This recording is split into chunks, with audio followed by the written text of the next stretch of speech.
Baik, Assalamualaikum warahmatullahi wabarakatuh. Waalaikumsalam warahmatullahi wabarakatuh. Waalaikumsalam warahmatullahi wabarakatuh. Alhamdulillah, wassalatu wassalamu ala asyrafil anbiya'il mursalin wa ala alihi washabihi ajmain. Wala haula wala quwata illa billahil aliyil azim. Allahumma shalli ala sayyidina Muhammadin abdika wa rasulika nabiyil ummi wa ala alihi washabihi wasallim tasliman katsira amma ba'd. Alhamdulillah, kita bisa berkumpul kembali dalam rangka belajar bersama ya. Ilmu balaghah pada kesempatan kali ini walaupun menggunakan daring atau menggunakan Google Meet, tapi tidak akan menyurutkan semangat kita untuk selalu meningkatkan diri dalam memahami ilmu-ilmu agama Islam, khususnya dalam ilmu balaghah ini. Sebelumnya marilah kita mulai pelajaran kita dengan membaca Ummul Furqan Al-Fatihah. Alhamdulillah.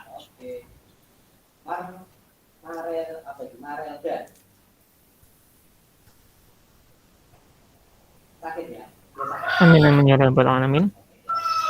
Pada kesempatan yang lalu kita sudah belajar tentang fasohah ya, yang tiga itu yaitu fasohatul mufrad, fasohatul al-kalam atau fasohatul murakkab dengan fasohatul al-mutakallim. Nah, ini kita lanjutkan lagi pelajaran berikutnya tentang ilmu ma'ani.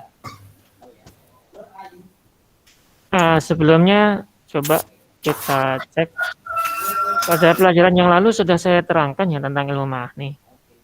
Menurut kalian ilmu ma'ani itu apa ya? Coba Adinda, Adina siapa ini? Safitri. Andina Safitri. Andina ada? Andina ada? Andina?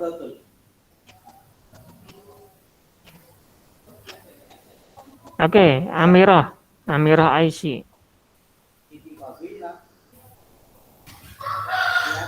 Ya Ustaz. Oke, apa itu ilmu ma'ani?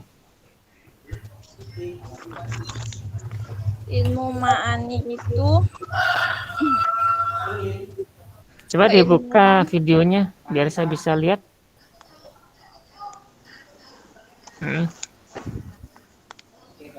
ilmu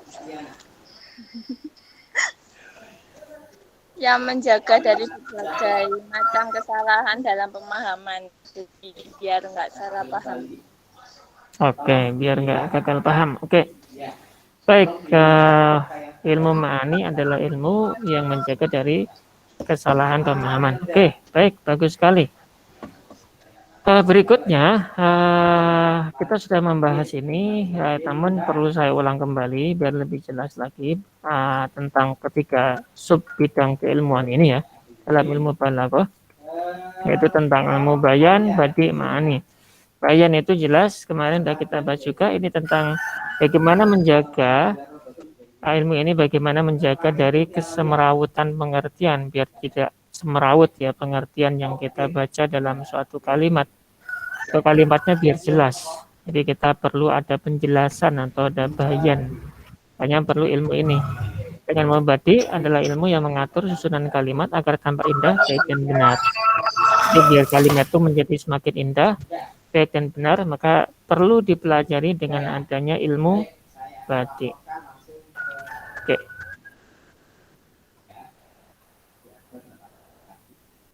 Oke, sedangkan ilmu ma'ani adalah ilmu yang menjaga dari berbagai macam kesalahan dalam pemahaman. Ketika ilmu ini merupakan ilmu yang dasar yang ada dalam ilmu balaghah ya. Hanya disebut salah satu funun atau ketiga keterampilan dasar atau keilmuan dasar dalam ilmu balaghah. Ya. Tiga ilmu ini tadi. Yang kita bahas pada saat ini, karena tidak mungkin kita membahas semuanya dalam waktu 1 tahun, hanya kita bahas salah satu, yaitu ilmu ma'ani. Adapun ilmu ma'ani adalah ilmu yang menurut Syekh Abdurrahman Shogir Al-Hadori disebut dengan ilmun bihi limuqtadul hali yura lafdun mutabiqon, atau ilmu bihi yang dengannya limuqtadul hali dengan untuk melihat muqtadul hal atau situasi kondisi yura dilihat ya, lafdun mutabiqon, lafaz yang sesuai. Artinya bagaimana ilmu ini dapat digunakan untuk mengetahui satu lafaz itu sesuai dengan muqtadul halnya atau tuntutan situasi kondisi di mana ucapan atau lafaz itu diungkapkan. Nah, mengenai muqtadul hal atau situasi kondisi ini kita perlu bahas secara sekilas ya. Begini, ketika kita berbicara dalam suatu bahasa atau ungkapan, tentunya kita itu berbicara dalam situasi-situasi maupun kondisi-kondisi tertentu. Itu semuanya terangkum atau terkait dengan ungkapan kita. Jadi ungkapan itu tidak akan bisa dipahami ketika situasi kondisinya juga tidak sesuai dengan ungkapan. Contohnya begini, ketika kalian berbicara kepada seseorang dengan ungkapan selamat, umpamanya, kalian mestinya menggunakan kata ini untuk memberi ucapan selamat atau memberi suatu hal yang gembira kepada seseorang ya. Contohnya ada seseorang yang telah dia itu mendapatkan juara pertama dalam suatu perlombaan umpamanya. Kalian ucapkan, "Hei, selamat ya atas keberhasilannya mendapat juara pertama," itu kan. Kata selamat ini itu disebut ungkapan. Sedangkan situasinya adalah dia sedang mendapat juara pertama, umpamanya kayak itu. Itu situasinya, berarti dia sedang senang gitu. Maka ucapan ini sebagai ucapan tahniah atau ucapan selamat kepada dia. Kira-kira kata selamat ini sesuai nggak? Rahma Aulia? Ya Ustadz, Sesuai? sesuai. Ya, kenapa? Karena keadaannya dia lagi senang. Oke, baik, bagus, benar. Nah, sedangkan ketika ucapan selamat ini diucapkan kepada orang yang lagi susah, umpamanya, dia sedang dirundung musibah, umpamanya salah satu dari keluarganya meninggal. Ketika itu kita ucapkan kepada dia, "Hei si A, selamat ya atas meninggalnya si bla bla bla bla bla," seperti itu. Kira-kira ucapan ini sesuai nggak? Menurut Najma bagaimana? Tidak, Ustaz. Kenapa? Karena biasa kondisinya kalau seperti itu jelas kawah. Ya, tidak sesuai dengan situasi dan kondisi di mana ucapan itu mestinya diucapkan gitu loh. Hanya ini sama juga dalam ilmu ma'ani ini kita secara istilahnya itu kita mempelajari ilmu ini untuk mengucapkan suatu ungkapan atau bagaimana bisa memahami suatu ungkapan itu sesuai dengan kondisinya sehingga ungkapannya semakin jelas dipahami. Nah itu jadi nggak gagal paham. Nah itulah kenapa perlu ilmu ma'ani.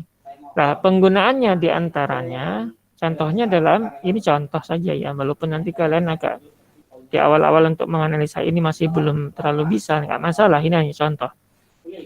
Contohnya begini, ini ada dalam surat Al-Jin ini, ayat 10 ini disebutkan, "Wa anna la nadri asyarun urida biman fil ardi am arada bihim rabbuhum rasyada." Wa anna, dan kami itu nggak tahu asyarun, apakah kejahatan urida yang dikehendaki biman fil ardi terhadap orang yang ada di bumi, am arada bihim rabbuhum rasyada, ataukah Tuhan mereka itu menginginkan mereka kebaikan gitu loh. Nah, ini ungkapan ini ada dua kata yang hampir sama, yaitu urida dan aroda. Kata urida dan aroda ini sejatinya masih dalam satu rumpun atau dari satu akar kata, yaitu aroda yuridu. Aroda artinya menghendaki atau berkeinginan. Maka urida itu berarti bentuk pasifnya atau bentuk majhul dari kata aroda. Berarti kalau bentuk majhul atau pasif, berarti artinya urida adalah yang diinginkan atau yang dikehendaki. Nah, sedangkan aroda itu artinya ya menghendaki aroda itu. Nah, sekarang kita cek apanya, fa'ilnya atau naibul fa'ilnya. Kalau kata bentuk pasif atau majhul biasanya itu ada naibul fa'il. Maka kata urida itu berarti ada naibul fa'ilnya. Naibul fa'ilnya mana? Domir. Domirnya di sini nih letaknya nih.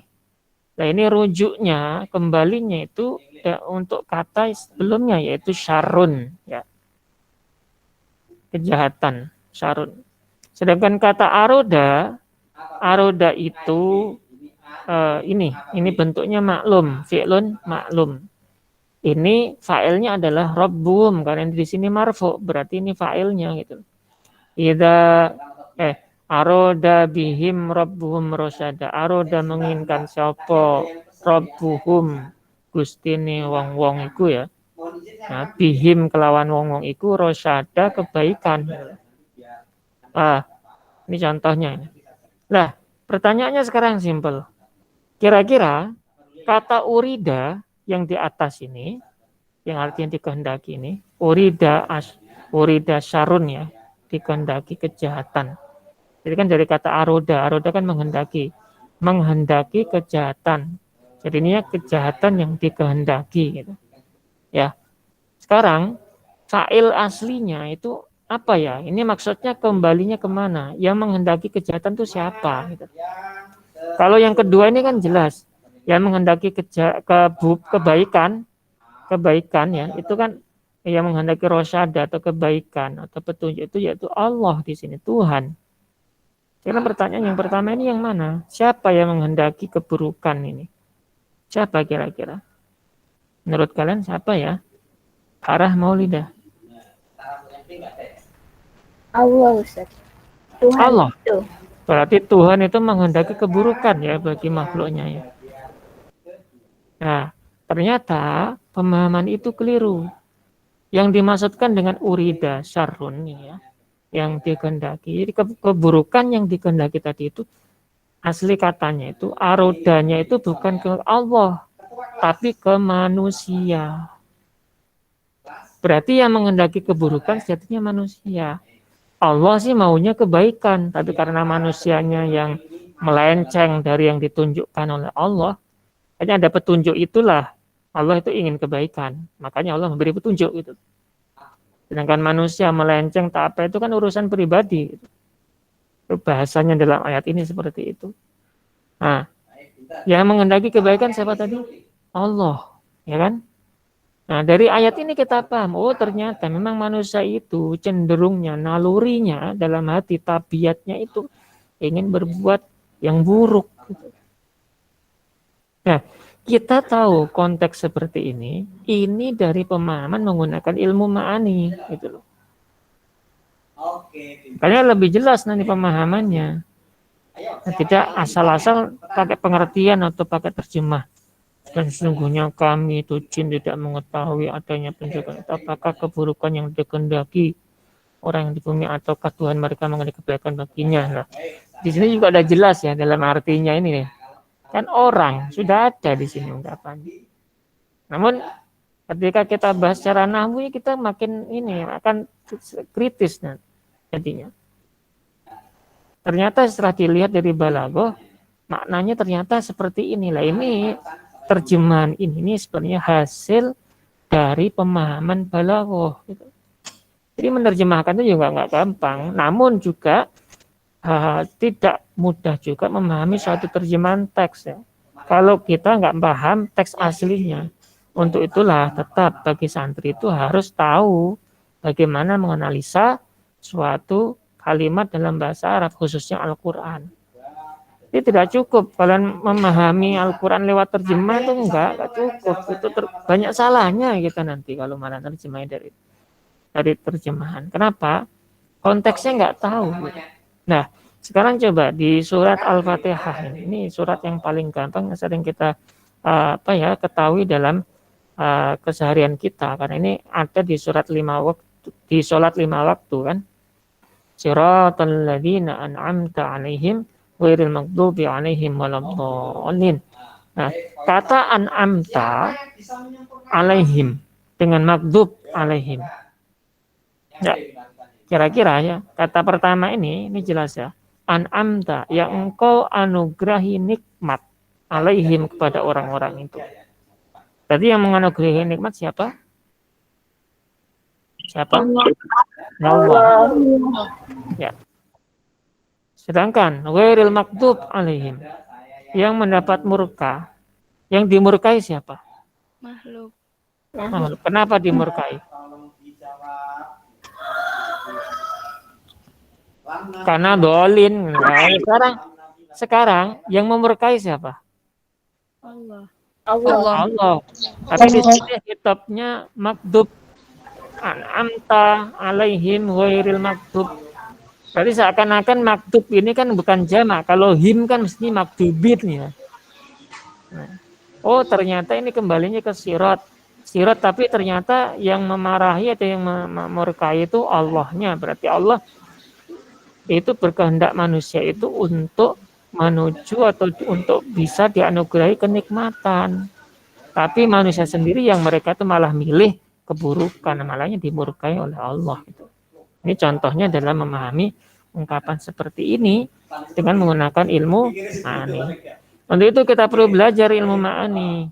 Di antaranya materi-materi yang kita pelajari dalam ilmu ma'ani adalah ini. Isnadun musnadun ilaihi musnadu wa muta'alliqu fi'lin turadu wasrun wa insya'un wa faslun waslun au ijazun itnabun musawatun ro'au. Yang pertama isnad. Yang kita pelajari dalam ilmu ma'ani adalah isnad. Apa itu isnad? Nanti saya jelaskan. Kemudian yang kedua adalah musnad ilaih. Yang ketiga adalah musnad. 4 muta'alliqatu fi'lin. Berikutnya qasr, berikutnya insya, berikutnya fasl, berikutnya wasl, berikutnya ijaz, itnab, musawat. Oke. Secara ringkas, ini beberapa materi yang kita pelajari dalam ilmu ma'ani. Isnad itu adalah hubungan antara kata dengan kata yang lain. Sedangkan musnad ilaih itu adalah subjek. Bahasa simpelnya seperti itu. Sedangkan musnad adalah predikat. Muta'alliqatu fi'lin itu adalah kata-kata yang berhubungan dengan kata kerja ataupun kalimat yang lain. Seperti kata keterangan, objek atau maf'ul bih, atau hal, dzaraf, dan sebagainya. Itu disebut dengan muta'alliqatu fi'lin. Atau mafa'il, ada banyak maf'ul ya. Maf'ul mutlak, maf'ul bih, maf'ul fihi, maf'ul li'ajlih, maf'ul ma'ah, dan sebagainya. Itu semuanya disebut dengan muta'alliqatu fi'lin.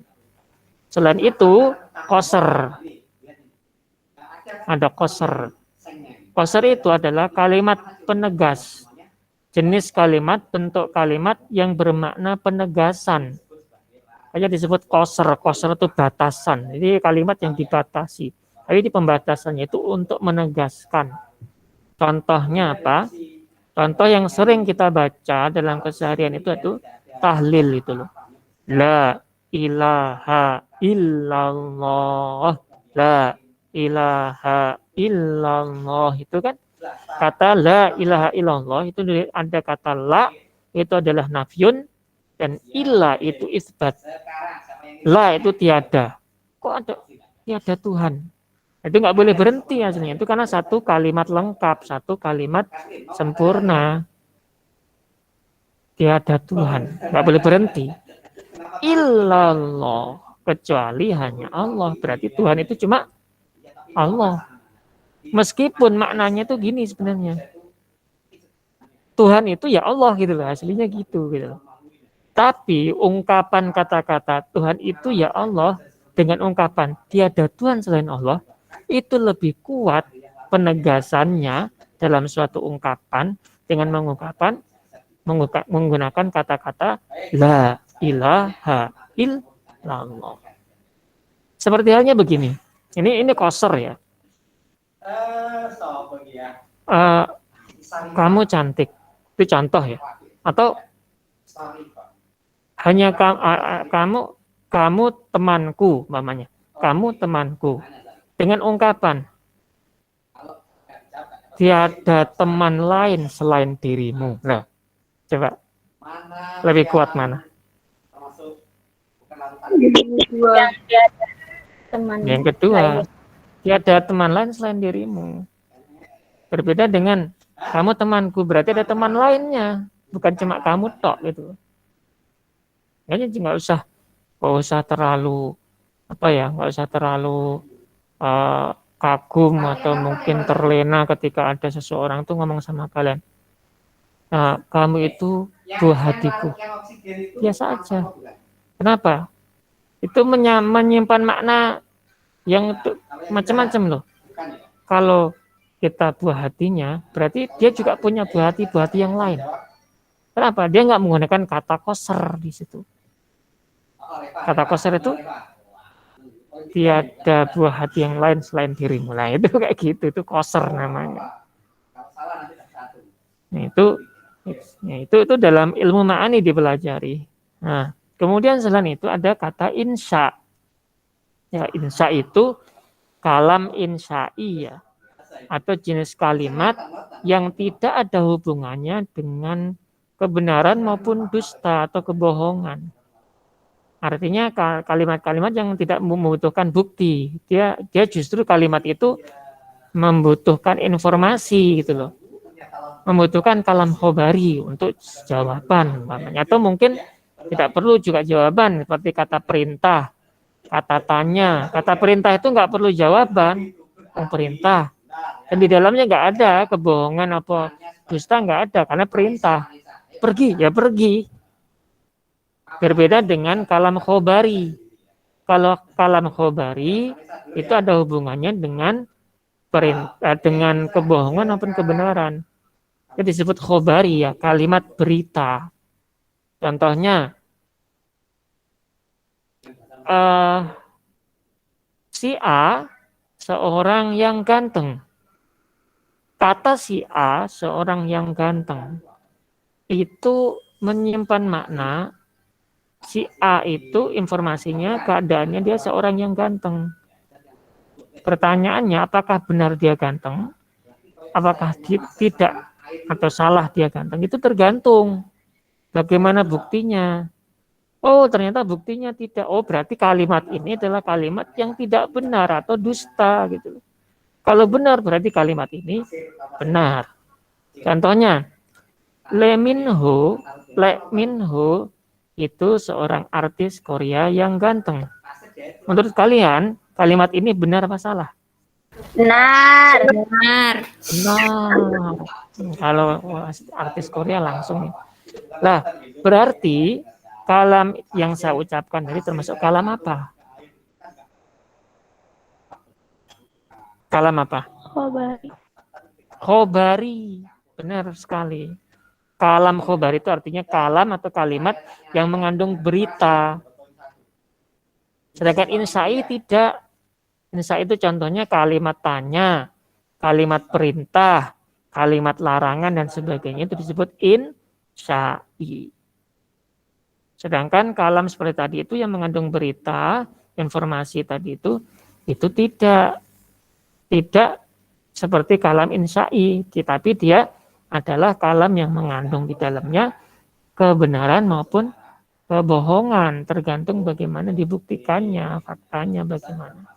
Oke, selanjutkan. Selain itu fasal. Fasal itu pemisah kalimat. Jadi bagaimana memisahkan satu kalimat dengan kalimat yang lainnya agar ungkapannya itu bisa semakin jelas. Ataupun wasal, menyambung kalimat. Jadi bagaimana menyambung satu kalimat dengan kata yang lainnya biar maknanya juga semakin jelas. Contohnya begini. Ketika kalian mengucapkan kata-kata Anissa makan kambing. Anissa makan sate kambing ya. Coba kalau kita penggalan ya, ini dengan penggalan yang keliru maknanya juga berbeda. Anissa makan sate kambing. Nah, kita bedakan lagi coba penggalannya kita ubah. Anissa makan sate kambing, beda maknanya. Kemudian Anika makan sate kambing, beda juga. Anissa makan sate kambing, beda juga kan. Atau pakai kalimat yang lain. Wahai Anissa, kamu mau makan sate kambing dengan hei Anissa, kamu mau makan sate kambing. Nah, kan beda. Itu namanya penggalan kalimat. Itu di fasel sama wasel. Sedangkan itu nanti juga dipelajari dalam ilmu ma'ani. Sedangkan ijaz itu adalah kalimat yang pendek, tapi maknanya itu dalam. Atau makola wadalla, kalimat atau ungkapan yang sedikit, tapi menunjukkan makna yang dalam sekali. Contohnya ungkapan-ungkapan yang disebutkan Kanjeng Nabi, seperti innamal a'malu binniyat, itu kalimat pendek yang diucapkan Kanjeng Nabi itu. Tapi maknanya dalam. Makanya ulama akhirnya menderivasikan dari kalimat yang pendek ini banyak sekali kaidah. Jadinya pemahaman ulama apa? Yang satu ulama menganggap, oh berarti kalau innamal a'malu binniyat itu al-umuru bimaqasidiha. Segala macam urusan itu tergantung niatnya. Yang lainnya lagi, oh kalau tergantung niatnya, berarti kalau salah niat, salah dong urusannya. Makanya muncul kaidah ma la yustaratu ta'yinu fal khata' fihi mubtil. Nah, itu. Terus muncul lagi kaidah yang lainnya mungkin. Yang lainnya ngomong mungkin. Loh, berarti kalau sudah ada niat, kalaupun ada keraguannya tetap nggak bisa mematahkan atau menasahkan atau menggagalkan niat utama dong. Makanya muncul al-yakinu la yuzalu bisyak. Seperti itu. Itu aslinya dari satu kalimat saja. Innamal a'malu binniyat. Gitu. Tapi derivasi dari kalimat ini sangat panjang sekali. Itulah disebut dengan ijaz. Kalimat pendek maknanya dalam. Atau yang memiliki banyak arti gitu ya. Nah, berbagai macam perspektif yang sangat dalam. Dengan mengucapkan kalimat pendek ini, itu orang akan langsung paham. Ingat, kalimat ijaz ini biasanya diucapkan tergantung mukhatabnya, tergantung siapa yang diajak bicara. Biasanya kalimat yang pendek ini untuk orang-orang cerdas. Makanya dalam ungkapan-ungkapan fisika, kimia, itu biasanya menggunakan kalimat pendek, rumus itu loh. Kenapa? Karena rumus itu untuk orang-orang cerdas itu loh, biar orang itu paham. Oh ini gini, oh paham, saya itu gini, oh gitu. Itu rumusnya itu, oh itu sama dengan MC kuadrat. Oh ya. Energi itu berarti berbanding dengan ini. Nah gitu. Orang cerdas gitu. Kayaknya kalimatnya pendek, tapi maknanya dalam. Sama dengan MC kuadrat itu yang realitas Einstein itu ya. Kemudian relativitas Einstein itu ya. Kemudian itnab itu kalimat yang apa yang disampaikan itu sama dengan artinya. Artinya, kalimatnya panjang, tapi artinya pendek gitu. Berarti kalimatnya bertele-tele sekali, tapi maknanya sebenarnya cuma satu, cuma pendek sekali gitu.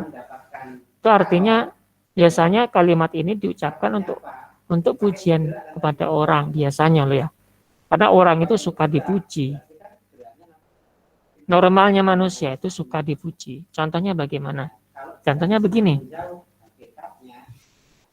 Farah umpamanya. Farah, ketika ada orang ngomong kepada Farah Maulida. Farah, kamu seorang yang cantik umpamanya kayak gitu.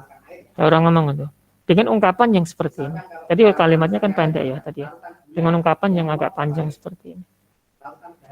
Sejak pertama aku melihatmu, hatiku selalu berdegup kencang. Sinar matamu selalu menyinari hatiku, mamanya kayak gitu. Ronanya pipimu selalu membuatku terngiang-ngiang dan tak bisa aku melupakanmu walaupun sedetik. Nah, umpamanya kayak gitu. Coba bayangkan dan bedakan. Mana kalimat yang lebih mengena antara yang pertama atau yang kedua? Yang pertama tadi kamu cantik. Dengan yang kedua tadi yang seperti itu. Yang kedua Ustadz. Tapi lebih suka yang pertama aja, gak bertele-tele. Ya, berarti kamu suka orang yang simple. Padahal kalimat itnab itu biasanya disukai orang-orang secara umum. Karena apa? Panjang. Orang itu suka dipuji. Intinya begitu. Contohnya, makanya kenapa kita sering dapatkan dalam sholawat-sholawat itu ya, itu kalimatnya panjang-panjang. Karena padahal maknanya satu, kerinduan, cinta Kanjeng Nabi dan sebagainya. Tapi panjang-panjang. Nah, contohnya ya Asyiqal Mustafa itu ya. Padahal maknanya di dalamnya itu dia itu ingin merasakan bagaimana asiknya mencintai Kanjeng Nabi. Tapi ungkapannya panjang. Itu juga dalam Mahlul Qiyam. Itu padahal ungkapan untuk rindu Kanjeng Nabi, tapi ungkapannya ya Nabi salam alaika. Panjang seakan-akan menyebut Kanjeng Nabi. Sangat panjang sekali. Itu karena memang menggunakan itnab tadi, ingin ungkapannya itu diperbanyak karena saking senangnya sama orang. Ingat, man ahabba syai'an aktsara min dzikrihi. Barang siapa yang mencintai sesuatu, maka dia akan memperbanyak mengingat sesuatu itu atau menyebut-nyebut sesuatu itu. Hanya orang yang sering berzikir berarti dia mencintai Allah, itu biasanya kayak gitu. Nah, yang berikutnya adalah musawat. Ya, tadi itnab itu apa yang diucapkan itu lebih banyak dari makna atau maksud yang dikandung. Sedangkan musawat, apa yang diucapkan itu sama dengan maknanya, berarti seimbang, tidak ada banyak sedikitnya, istilahnya sama aja. Berarti itu ungkapannya ya sama-sama untuk orang-orang yang selevel sama kita. Jadi ya apa yang diucapkan ya seperti itu, gitu. Apa adanya gitu. Nggak lebih sedikit, nggak lebih banyak, apa adanya. Berarti maknanya dengan ungkapannya sama, berbanding.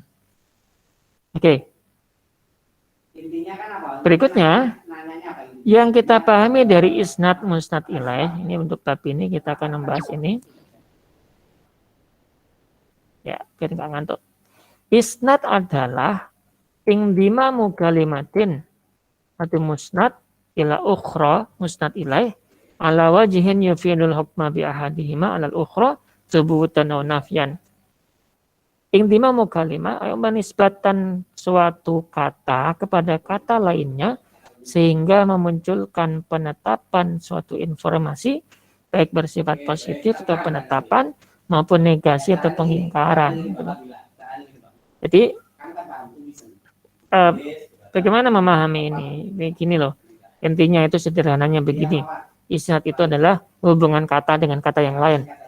Dengan adanya hubungan itu kita akan tahu informasi ini bagaimana. Ini kita terima apa kita tolak, gitu aja. Contohnya begini. Allah wahid. Nah, kata Allah di sini itu adalah musnad ilaih. Apa itu musnad ilaih? Subjek. Sedangkan wahidun itu adalah musnad. Apa itu musnad? Predikat. Hubungan antara keduanya itu disebut dengan isnad. Nah, karena Allah ini subjek, wahidun ini predikat, kata wahidun, predikat untuk kata Allah ini, kita hubungkan ke sini ya. Kira-kira Allah wahid, ini benar nggak ya? Karena ini menggunakan kalam khobari. Oh benar, berarti kita terima. Maka muncul kalimat positif atau kalimat penerimaan. Jadinya, na'am, Allah wahid. Ya, Allah itu satu atau Maha Esa. Barangkali ada orang kafir yang menolak. Dia mengucapkan, la, tidak. Allah itu manfi ya. Allah itu enggak ada. Namanya. Berarti menolak kalimat ini. Itu terserah aja, terserah dia. Berarti muncullah kalimat negatif gitu loh, untuk menegasikan memingkari suatu ungkapan. Jadi hubungan kata dengan kata yang lainnya atau kata ini, kata predikat ini atau musnad ini dihubungkan kepada musnad ilah ini, itulah yang disebut dengan isnad. Disebut apa? Isnad.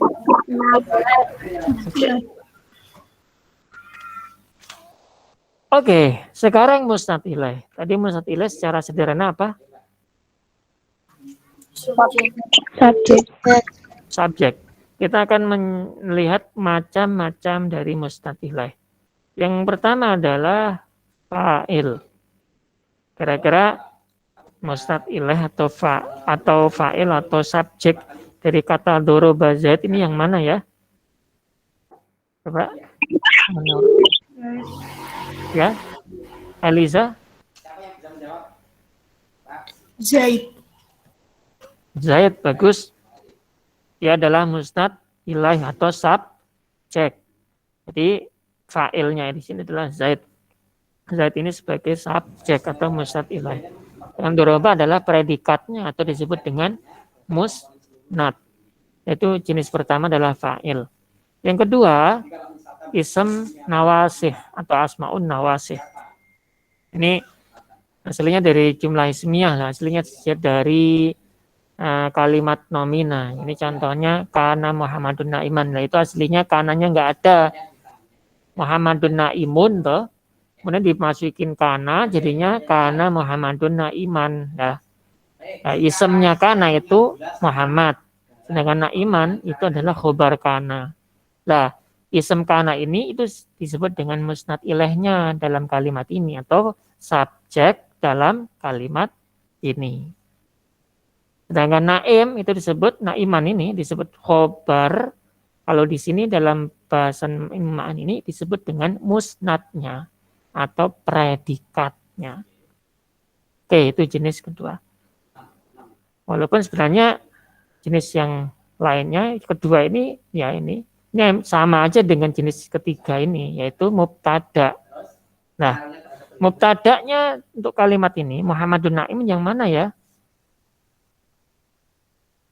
Muhammadun Naim itu mubtada'nya atau musnad ilahnya yang mana ya?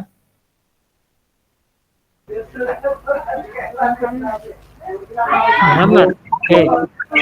Subjeknya adalah Muhammad. Sedangkan Naim itu apanya? Musnad, bagus. Jadi ini kita akan paham, oh ternyata untuk model jumlah fi'liyah atau jumlah atau kalimat yang diawali oleh fi'il itu subjeknya di depannya yaitu ini. Jadi kalau susunannya itu jadi ini predikat dulu baru subjek gitu loh. Sedangkan dalam jumlah ismiyah itu sesuai aturan.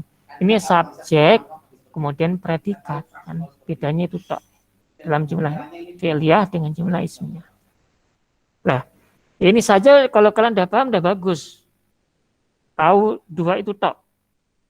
Subjek dalam jumlah ismiyah dan subjek dalam jumlah fi'liyah. Itu udah bagus. Nah, lanjutannya, ini jenis yang lainnya. Di antara subjek atau musnad ilaih, dalam kalimat donantu aliyan hadiron itu adalah maf'ul yang pertama, yaitu Ali. Ali ini adalah maf'ulnya donna yang pertama. Dan dia berkedudukan sebagai musnad ilaih atau subjek untuk kalimat ini. Ali hadir. Jadi kan ini maknanya begini. Donantu, saya mengira bahwa Ali itu hadir datang. Berarti ini subjek, ini predikat. Loh, terus donan itu apanya? Ini subjek predikat yang lain. Subjek predikat yang lain. Yang kita bahas yang ini. Jadi dalam kalimat ini ada dua kalimat. Kalimat pertama ini, kalimat kedua ini. Nah, yang kalimat kedua ini subjeknya ini. Kita nggak bahas kalimat ini. Dan berikutnya, maf'ul kedua dari aro. Contohnya, aro itu tilmidal fardhu murattabatan. saya memperlihatkan kepada seorang murid bahwasannya kewajiban itu harus dilakukan secara tertib ya, namanya gitu ya. Ya, kita nggak bahas ini karena di sini susunannya udah jelas subjek, predikat, objek. Yang kita bahas yang ini. Ini kalimat yang lain. Ini kalimat keduanya. Nah, subjeknya yang ini, predikatnya yang ini. Ya, ini maf'ul kedua kan, ini maf'ul pertama, ini maf'ul keduanya ini. Nah, ini maf'ul kedua ini sebagai subjek. Sisanya adalah predikat atau musnad, yang ini musnad ilaihnya. Kalimat berikutnya, naibul fa'il atau subjek yang ada dalam fi'il majhul atau fi'il yang pasif, bentuk pasif. Contohnya, wudi'al kitabu. Nah, ini wudi'a ini fi'il. Al-kitabu naibul fa'ilnya. Berarti musnad ilaihnya yang mana? Yang mana? Halo?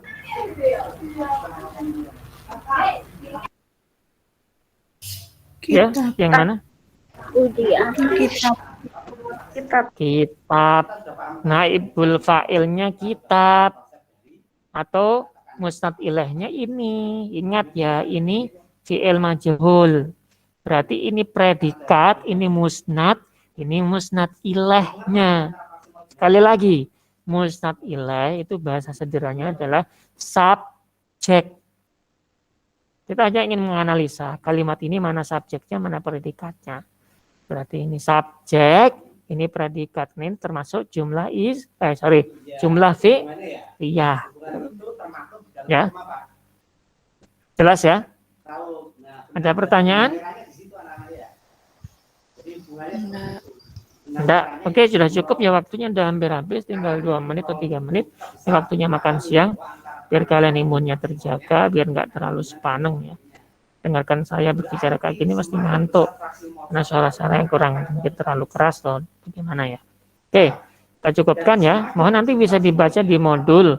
Semuanya yang saya terangkan di sini sebenarnya ada di modul. Ini juga, keterangan ini juga saya rekam nanti biar bagi yang mungkin butuh penjelasan yang tadi kurang begitu mendengarkan atau kurang jelas nanti bisa diulang kembali di grup Google Classroom itu ya.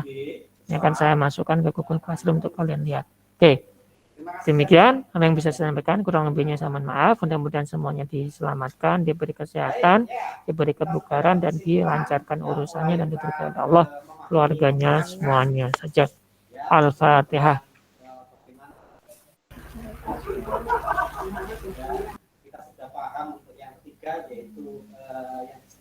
Amin amin ya rabbal alamin. Wa'alafu minkum. Wallahu muwaffiq ila aqwamit. Wassalamualaikum warahmatullahi wabarakatuh. Waalaikumsalam warahmatullahi wabarakatuh. Syukran wafan Ustaz. Syukran wafan Ustaz.